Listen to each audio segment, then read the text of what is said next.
আসসালামু আলাইকুম সুপ্রিয় শিক্ষার্থীবৃন্দ, আশা করি সবাই ভালো আছো।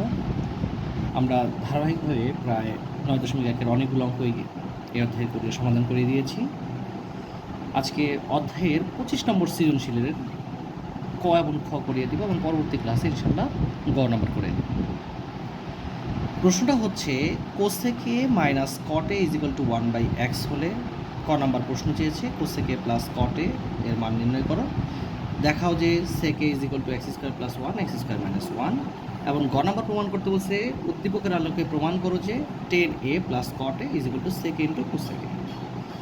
তাহলে আমার প্রথমেই দেওয়া আছে কি cosec minus cot a equal to 1/x বের করতে বলছে তার প্লাসের মানটা। এখন যেহেতু আমি মাইনাসের মান জানি প্লাসের মান বের করব, তাহলে আমরা একটি সূত্র জানি কোসেক এবং কটের সাথে সম্পর্কযুক্ত যে cosec square A minus cot square equal to 1। এখন দেখো তো a square minus B square সূত্র পড়ে, অর্থাৎ দুইটাকে একবার প্লাস লিখলাম একবার মাইনাস লিখলাম, সমান সমান 1-এর জায়গায় 1 আছে। এখন আমি এখানের ভিতর কার মানটা জানি, প্রশ্নে দেওয়া ছিল উদ্দীপকে মাইনাসের মান 1/xটা দেওয়া আছে, আমি মাইনাসের জায়গায় 1/x এর মানটা বসিয়ে দিলাম, আর প্লাস যা আছে তাই হবে।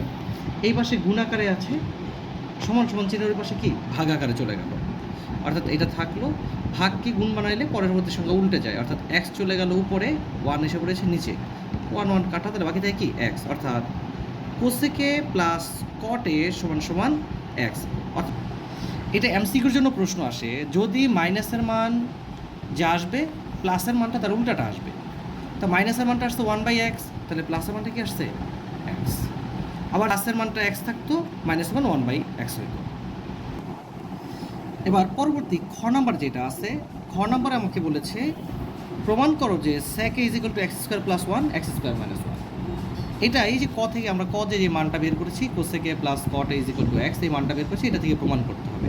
দেখো প্রত্যেক লাইনের সূত্রটা দেখো, কোসেক মানে কি 1/sin a, কট মানে কি cos বাই সাইন, অর্থাৎ নিচের দুইটাই কি সাইন হইলো, তাহলে আমি কী করলাম একটা সাইন লসাগু করলাম, সাইন দিয়ে সাইনকে ভাগ করলে হয় 1, 1 দিয়ে 1 গুণ করলে হয় 1, প্লাস চিহ্ন আছে প্লাস, সাইন দিয়ে সাইনকে ভাগ করলে হয় 1, 1 দিয়ে কসের গুণ করলে হয় কস, ওই পাশে এক্সের জায়গায় এক্স।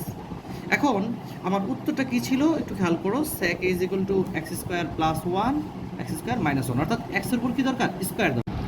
এখন আমার এক্স আছে, তাহলে আমার কী দরকার উত্তরের ভিতরে এক্স স্কোয়ার দরকার, তাহলে এক্স স্কোয়ারের জন্য কী করতে হবে আমাকে বর্গ করতে হবে। এই জন্য উভয় পক্ষে আমি কী করেছি বর্গ করেছি। আচ্ছা কী করলাম বর্গ করলাম উভয় পক্ষে, কারণ আমার যেহেতু এক্স স্কোয়ার দরকার এই জন্য আমি এক্স স্কোয়ারের জন্য উভয় পক্ষে বর্গ করছি। তাহলে কি আসলো 1 প্লাস কসের উপরও হোল স্কোয়ার আসলো, সাইনের উপরও স্কোয়ার আসলো, এই পাশে এক্স স্কোয়ার জায়গায় এক্স স্কোয়ার। এখন দেখো এটা যা আছে তাই লিখলাম, সাইন স্কোয়ার মানে কি 1 মাইনাস কস স্কোয়ার সমান সমান এক্স স্কোয়ার। এখন আমরা বলছিলাম যে 1 প্লাস কস স্কোয়ার এটাকে দুইভাবে, এক হয় সূত্র ফলাইতে হবে নয় দুইবার, অর্থাৎ এটাকে আমি দুইবার লিখলাম। আর নিচে সূত্র পড়ে a square minus B square সূত্র কি, অর্থাৎ দুইটাকে একবার প্লাস একবার মাইনাস, একটা একটা কাটা চলে গেলে বাকি থাকে 1 প্লাস কস এ 1 মাইনাস কস, আর এখানে এক্স স্কোয়ারের জায়গায় এক্স স্কোয়ার। এখন উত্তরের দিকে আরেকবার একটু তাকাই, এই পাশে কী চেয়েছে x square plus 1 x square minus 1, তাহলে সহজ কথা, এখন যদি আমি যোজন বিয়োজন করি তাহলে এই পাশে তো x square plus 1 x square minus 1 এসে পড়ে, এই পাশে আনবোই সমস্যা নেই। তাহলে যোজন বিয়োজনের নিয়ম কি, উপরে যেটা আছে উপরেও লিখবো নিচেও লিখবো, উপরে প্লাস নিচে মাইনাস, এবার নিচেরটা উপরেও লিখলাম নিচেও লিখলাম, একই রকমভাবে এখানেও একই কাজ করলাম। তাহলে কি দাঁড়ালো দেখো, উপরে থেকে প্লাসের কসে মাইনাসের কসে কাটা, এক আরেক যোগ করলে কত থাকে 2, আর নিচে 1 1 কাটা গেলে কসে কসে 2 কসে, এই পাশে তো উত্তর আইসেই পড়ছে, এটার কিছু করার দরকার নেই। এই 2 2 কাটা গেলে কি থাকে 1/কসে, আর এক্স স্কোয়ার প্লাস 1 এ এক্স স্কোয়ার মাইনাস 1/কসে, অর্থাৎ 1/কসে মানে কি সেকে, অর্থাৎ প্রমাণ হয়ে গেল যে সেকে সমান সমান x square plus 1 x square minus